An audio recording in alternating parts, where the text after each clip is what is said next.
तर इंडिया आघाडीच्या बैठकीला 25 पक्ष उपस्थित होते। यावेळी उद्धव ठाकरे आणि हेमंत सोरेन हे सुद्धा व्हर्च्युअली या बैठकीत सामील झाले। आजच्या बैठकीमध्ये 5 मुद्द्यांवर चर्चा झाली। देशातली आर्थिक परिस्थिती, बेरोजगारी आणि शेतकरी प्रश्नांवर इंडिया आघाडीच्या बैठकीमध्ये आवाज उठवणार असल्याची चर्चा आहे।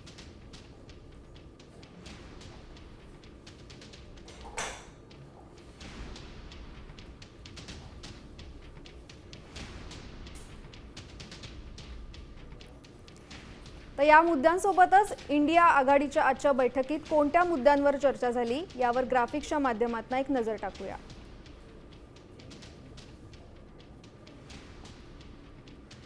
नीट पेपर फुटी प्रकरणी केंद्रीय शिक्षण मंत्र्यांनी राजीनामा द्यावा। मतदार याद्यांच्या सरबाबत सरन्यायाधीशांना इंडिया आघाडी पत्र लिहिणार आहे। तसंच आर्थिक स्थिती, बेरोजगारी, शेतकरी मुद्द्यांवर सुद्धा आवाज उठवण्यात येणार आहे।